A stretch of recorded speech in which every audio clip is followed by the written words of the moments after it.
Mbrëma dhe mirë se vini në Top Story. Në fakt, personaliteti që unë kam ftuar sot është shumë dimensional. Natyrisht emisioni im është një emision politik, por thash personaliteti që kam ftuar sot ka gjithashtu një dimension të fortë politik. Ai është një ndër liderët kryesor të opozitës ruse dhe ti je në opozit me Vladimir Putinin sot, pikërisht në këto kohë kur Rusia e tij po shkel çfarë do lloj ligji ndërkombëtar, çfarë do lloj rregulli, duke pushtuar pjesën e një vendi sofran, siç është Ukraina, natyrisht është shumë ky personazh që unë kam sot e ftuar është padyshim shumë politik. Por mjafton të emrin e tij dhe me siguri do t'i kujtoj shumë gjëra të tjera. Ju urojmë se ardhi në Top Story zotit Geri Kasparov. Mirëmbrëma zoti Kasparov.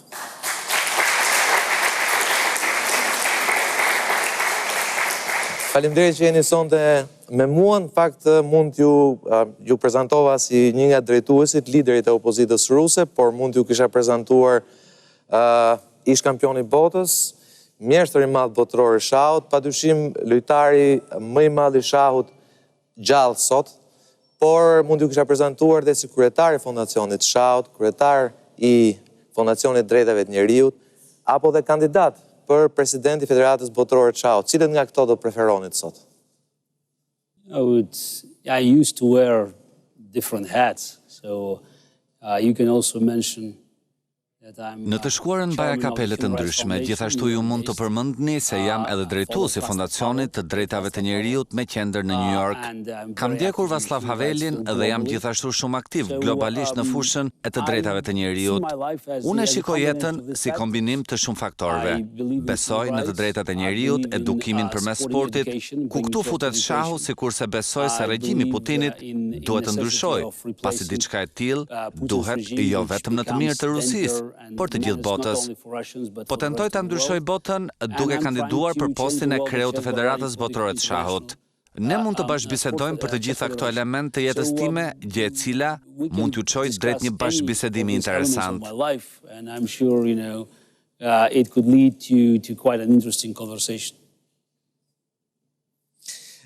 Në moshën 5 vjeç jeni njohur me shahun, ju ka mësuar babai juaj. Kjo ka qenë momenti kur Geri Kasparov ka filluar të luajë shah, apo jo? Sa ka influencuar babai juaj në karrierën tuaj? My father died when I was 7. I don't think that we can talk about any significant influence. Babai im u nda nga jeta kur isha 7 vjeç. Nuk besoj se mund të flasim për ndonjë diçka signifikative apo influencë. Mbaj mend pak rreth tij. Nëse do të shikojmë sekuencat e karrierës si ato u zhvilluan, do të thoja se lëvizjet e para që mësoja prej ti ishin vitale. Ai ishte i pari që e kuptoi se unë në mënyrë signifikative isha një talent në shah. Është për të ardhur keq që ai nuk mundi të shikonte sukseset e mia pasi ndroi jetë në janar 1971.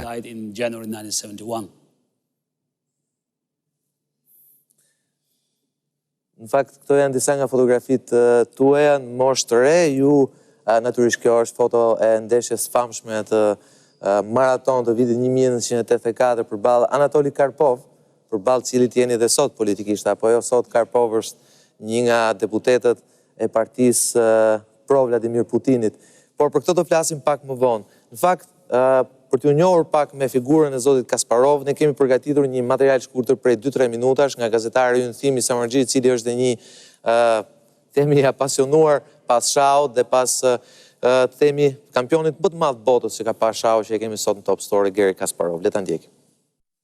Me sa duket do kemi shumë se çfarë të flasim sonte zoti Kasparov, po ta vazhdojmë sërish me shahun. 17 vjeç fitoni kampionatin botëror për të ri dhe fitoni titullin e mjeshtrit të madh.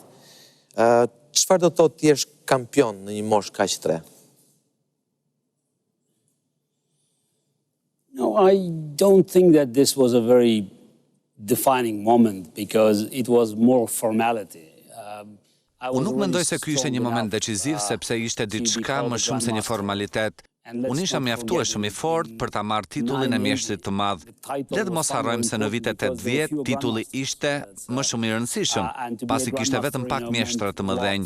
Për mua ky titull ishte një kuptim i madh. Për mua ishte veç se një vlerësim.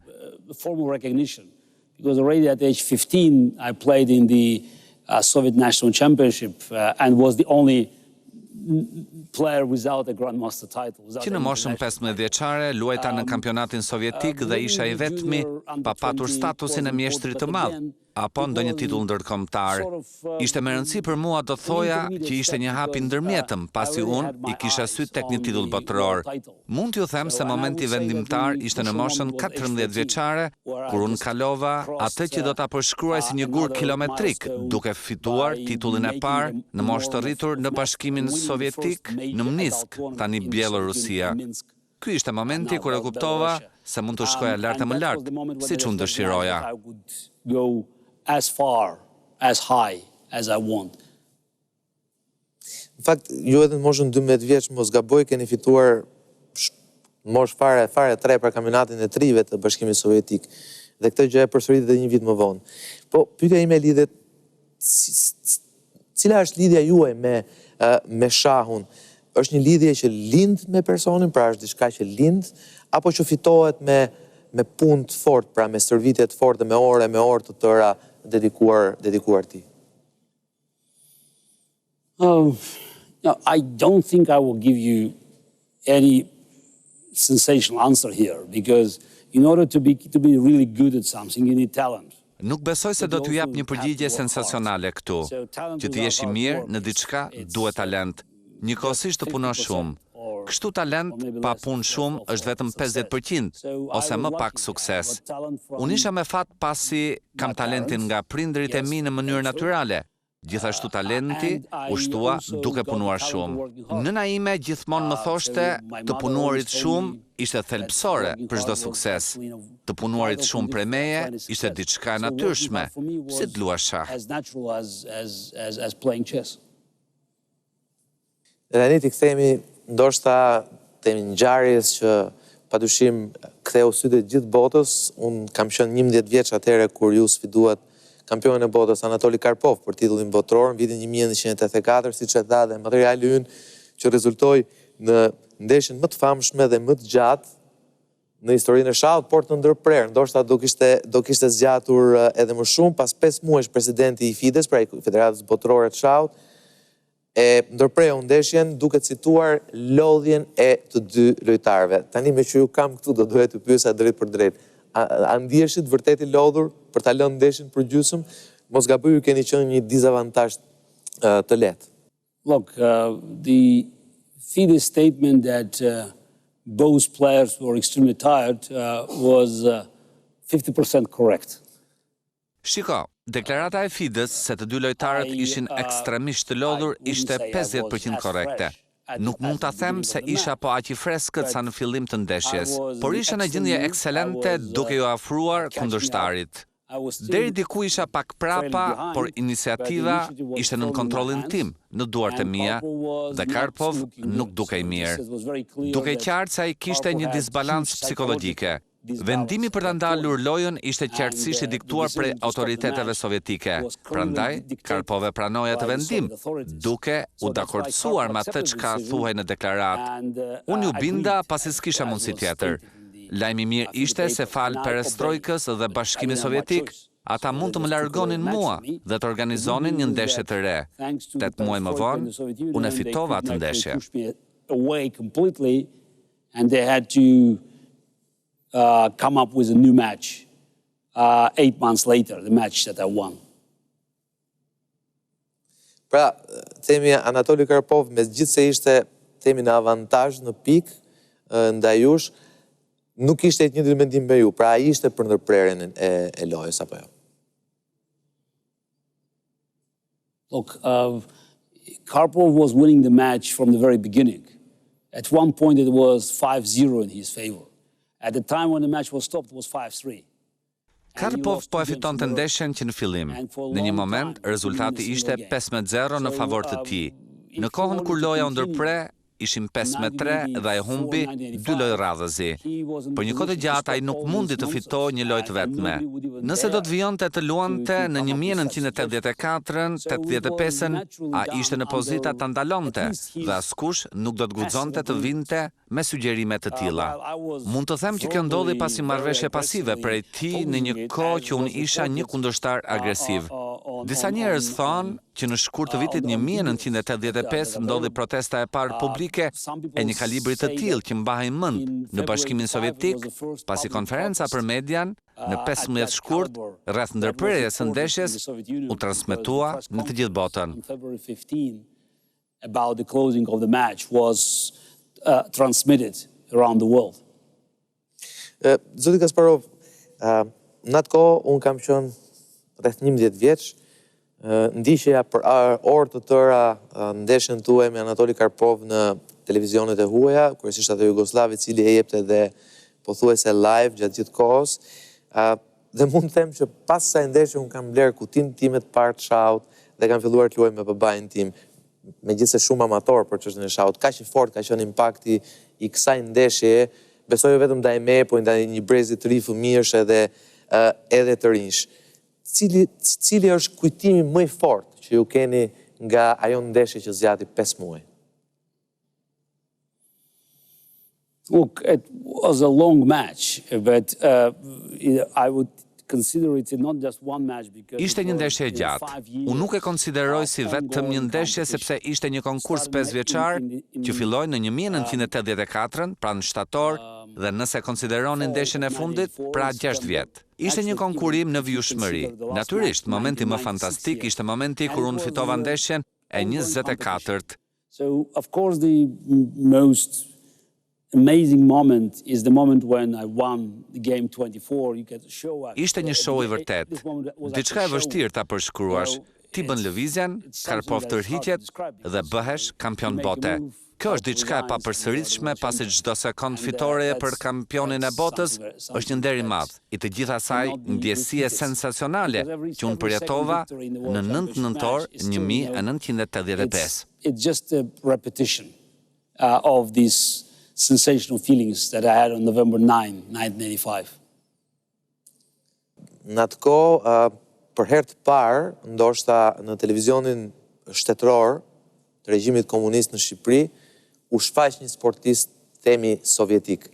Apo le ta them, ndoshta ju nuk keni ndjeni, po regjimi komunist i atëhershëm ndalonte ekipet shqiptare që merrnin pjesë në kompeticione botërore, përfshirë edhe lojtarët e shahut, ne kemi pasur dhe kemi shahistë të shkëlqyer, që të luanin me ekipet sovjetike. Dhe po ashtu ishte pothuajse ndaluar të flitej për sukseset apo ndeshjet e sportistëve sovjetik në ekranin e televizionit shqiptar. Pra në atë kohë, zoti Kasparov, rregulli u thye dhe pothuajse për natë unë mbaj mend ka pasur një debrief, pra një rubrik të shkurtër në edicionin e fundit lajmeve, ku një shahist i njohur asaj kohe, i kthyer gazetar sportiv, Mendim Veizaj, komentonte lëvizjet tuaja dhe të Anatoli Karpov pothuajse çdo natë. Por në rast se ajo ndeshje nuk do të ishte ndërprer, ju jeni i bindur që do ta kishit mundur që aty, jo në Moskë, Anatoli Karpov?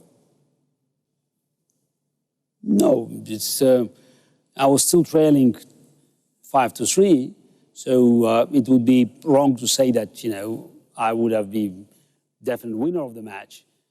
Jo, unë po e ndiqja kur rezultati ishte 5-3 dhe do të ishte gabim të thoja se do ta fitoja të ndeshje. Unë besoja se ndeshja duhet të vijonte sepse kishte rregulla.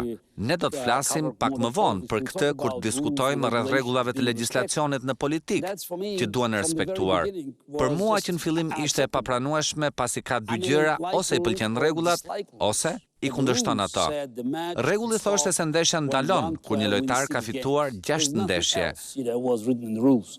And if Karpov couldn't win the game 6, that was his problem. So if we Nuk ka asgjë tjetër të shkruar në atë rregullore. Karpov nuk mund ta fitonte ndeshjen e 6, prandaj kjo për të ishte një problem.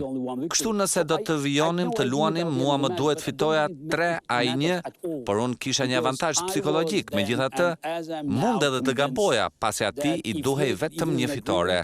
Nuk kisha asnjë ide deri në fund të lojës, siç isha atëherë dhe siç jam edhe sot, i bindur, nëse do të kishte një marrëveshje të firmosur, kjo do të thotë se rregulloria duhej të respektohej. E pëlqen apo jo situatën aktuale ku ndodhesh. Nëse ti nuk e respekton, kjo do të thotë se ne jetojmë atëherë në kaos. Në kohë moderne, marrëveshjet zëvendësojnë fjalët dhe konfliktet, pasi kjo na ndihmon që ne të rregullojmë marrëdhëniet Mund të thoni se ajo ishte mbrojtja ime e parë e integritetit të rregullave.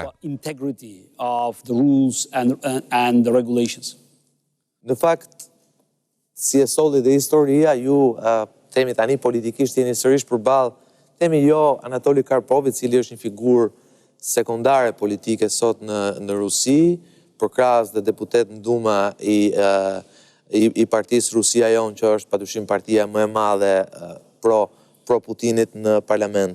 Megjithatë, ju e mundët Anatoli Karpov, ishte vetëm 22 vjeç, në Moskë në 9 nëntor të 1985-ës. Çfarë ndodh me raportin, apo ka një raport midis Geri Kasparov dhe Anatoli Karpov sot?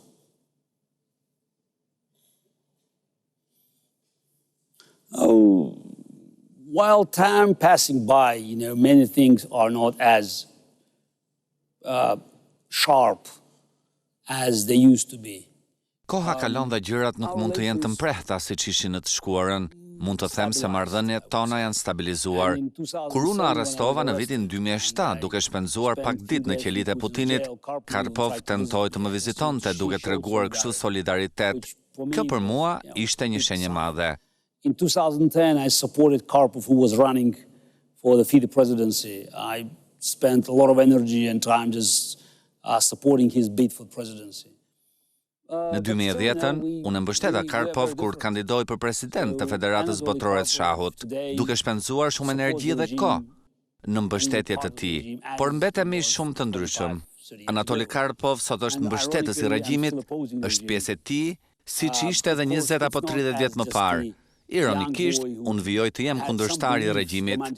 Unë besoj fort në këtë që bëj dhe këto përpjekje i shikoj si diçka me rëndësi të madhe. Jeta nuk është detyrimisht vetëm lojë shahu, ku ti ose fiton ose humb. Duhet bësh gjëra të cilat janë të drejta, duke konsideruar se çfarë vjen prej tyre. Life is not necessarily the game of chess, where you can win, you can lose. It's sometimes you have to do things that are right without considering, the outcome. Cila ishte fjala që ju tha juve në privat pas humbjes në Moskë? No, we didn't talk. Ne nuk folëm. Fare? I think it's what was in Karpov's mind, if I have to make an educated guess. Çfarë ishte në mendjen e Karpovit në fakt, unë duhet të hamendësoj, duke e njohur atë mirë, pasi pas çdo humbje, kërkonte një lojë të re, pasi ai është tejet konkurrues. Prandaj ne luajtëm një ndeshje në 86-ën, 87-ën, kështu Karpov mund të ndërmerrte hakmarrjen e tij. Në momentin kur ai u tërhoq, ndofta mendonte, si mund t'i rikthejë një sfidë të re dhe ta rrimerte titullin. Build his new challenge and to take the title back. Ju, në fakt, keni dhe rekordet të tjera. Në janar 86-ës bëheni lojtari i parë në renditjen botërore dhe e mbani këtë deri në vitin 2005, pra për gati mos gaboj 19 vjet, pra një periudhë shumë e gjatë. Keni kapur 2800 pikë në klasifikimin tuaj, që në atë kohë thuhet që është, siç referoheni dhe ju në faqen tuaj, ekuivalente me thyrjen e rekordit të 4 minutave, të miljes për 4 minuta. Ju keni kaluar në sukseset tuaja, në klasifikimet botërore, rekordet e mbajtura nga një tjetër legjendë shahut, Bobby Fischer. Ju keni i keni te kaluar rekordet e Bobby Fischer. Por kush është lojtari më i madh i historisë së shahut? Bobby Fischer apo Geri Kasparov? No, I'm always reluctant to compare the players who never competed in the same competition. Rezervohem të krahasoj lojtarë të cilët asnjëherë su përballën në kompeticione të njëjta. Bobby Fischer e luajti ndeshjen e fundit në vitin 1972 kur unë isha vetëm 9 vjeç. Ai ishte edhe politika, apo? Yeah. So 1972 I was 9 years old. So if you look at the modern games today, every average player, not even Nëse shikon sot lojën moderne, çdo lojtar i thjesht pa qenë mjeshtër din ndoshta më shumë se sa Bobby Fischer dinte në 1972-shin, sepse sot ju keni kompjutera, marrë informacioni dhe kjo i bën lojtar më të mirë. It's very subjective when you start taking players of the past and compare them to the modern players. So it's even difficult to say, Geri Kasparov versus Magnus Carlsen. Është subjektive të krahasosh lojtar të së shkuarës me ata të sotmit. Fisheri është krejt i ndryshëm. Mund të shkojmë prapë në kohë tek Badvini apo Capablanca, apo nëse doni të krahasoj me sportet të tjera, mund të pyesësh njerëzit, kush ishte lojtar më i mirë, Pele apo Maradona? Varet nga ajo që njerëzit kanë në mendje. You can ask people who was a better player, Pele or Maradona. And it depends very much what people have in mind. Dhe debati vazhdon për këtë pikë. Pele apo Maradona? Okay, but some people say Messi. Okej, por disa njerëz thonë Messi, prapë them se është e vështirë sepse nëse shikojmë cilësinë e lojës, mund të thuash se Messi të impresionon më shumë pasi mbrojtja sa vjen e forcohet. Po ashtu fiziku lojtarëve dhe shënimi është më i vështirë. So it's more difficult to score.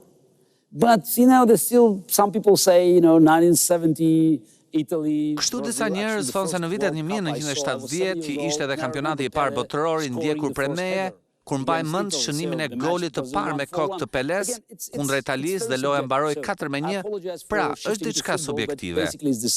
So Fischer had great victories, I had great victories. Ndjes si kaluam në futboll, por është e njëjta gjë.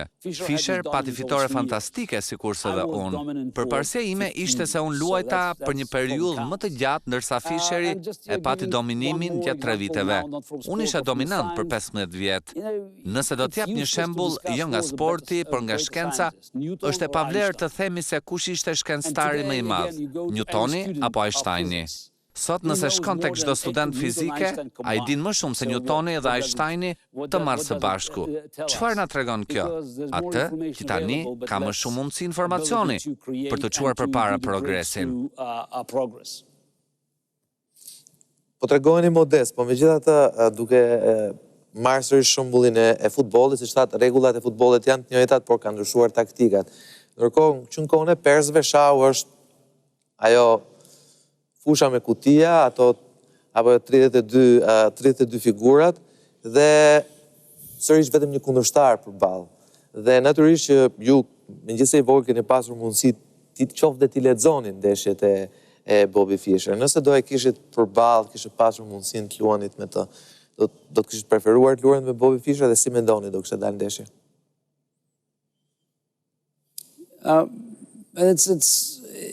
It's very much like building time machine, because I learned from Bobby Fischer. Është njësoj sikur të ndërtosh një makineri kohe. Unë kam mësuar prej Bobby Fischer. Për të krijuar kushte të barabarta, duhet të ndërtosh Bobby Fischerit e 1972-shit në kohë moderne, duke i dhënë një trajnim profesional, dhe të sigurohesh që ai ka akses në kompjuter, gjë të cilën unë e kisha në vitin 2000. The problem is that the moment you take a great genius of the past and bring him to now to the modern era and equip him. Problemi nis në momentin kur ti tërheq një gjeni nga e shkuara dhe e sjell në një epokë moderne, duke pajisur me informacion të ri, e transformon atë.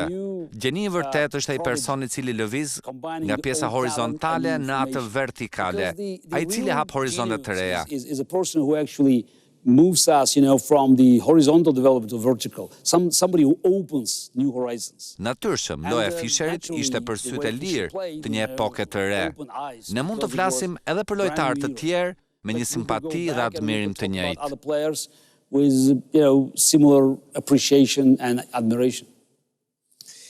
Megjithatë, ju përmendën shpeshherë makinat dhe ju në fakt edhe në aktivitetet tuaja më pasme keni provuar t'i mundi makinat, kompjuterat. Në fakt ju jeni ndërnjë, nuk e di, jeni i vetmi që keni arritur të mundi makinën e famshme të shau Deep Blue të kompjuterit IBM në vitin 1996, më pas Deep Blue ju mundi ju apo jo në vitin 1997, dhe pasaj IBM-ja refuzoi të bënte një ndeshje të tretë, pra e la barazim dhe e çmontoi makinën e famshme kompjuterike Deep Blue. Dhe pyetja ime është, cila ishte ndjesia që një njeri mund të një makinë inteligjente, një kompjuter? No, again, that's a very long story, and unfortunately, even the lengthy format of this interview will not allow us to cover even a small portion of the story. Është një histori e gjatë. Fatkeqësisht koha e formatit të kësaj interviste nuk do të na lejonte të flisnim edhe për një fragment të vogël të kësaj historie në detaje. The brute force of calculation, which is the main strength of the machine, versus human creativity and intuition. Because chess is not a game where you can just calculate everything from the beginning to the end.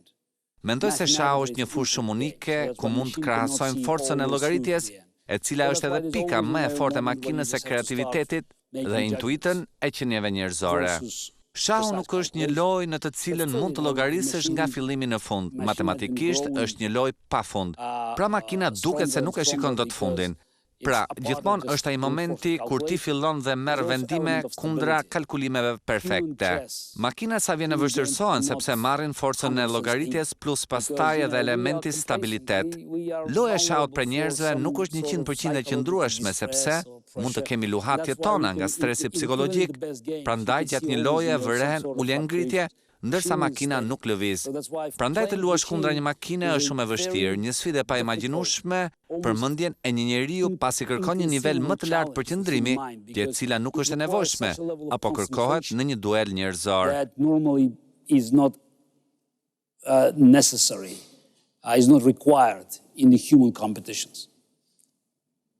Sa veta e kanë bërë këto? Sa veta kanë editur ta mundin Deep Blue, përveç jush? Deep Blue was designed to play only matches with me, so we played 2 matches. Deep Blue ishte ndërtuar vetëm për të luajtur me mua. Në vitin 1996 unë fitova ndeshjen e parë, por në New York e humba të dytën. Ata e shkatruan kompjuterin dhe fatkeqësisht nuk kemi një rekord të Deep Blue në mënyrë që të gjykonim kualitetin pasi u prodhuan vetëm disa kompjutera. You can have the whole history from the moment of inception to the number 12, 13, 14 version. Nëse sot shikojmë softwarët e shahut, ata kanë evoluar deri në versionin 12, e kështu me radhë. Deep Blue ishte një mister dhe mbetet i tillë. Tashmë ai kompjuter është shkatruar, kështu mbetet e vështirë për gjykuar shkallën e vështirësisë që kishte. It's very difficult to make a proper judgment of its strengths.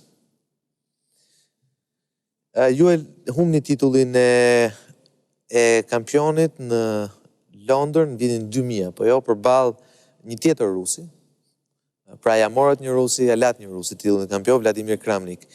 Megjithatë ju themi largoheni nga shahu profesionist vetëm pas 5 vjetësh. Përse nuk e lat në atë moment? Apo jo, si një lojtar i madh që ka dominuar pothuajse për gati çerek shekulli në mënyrë aktive shahun, pas asaj humbje thot, okay, tani unë po iki. Pse vazhduat edhe për 5 vjet tjera?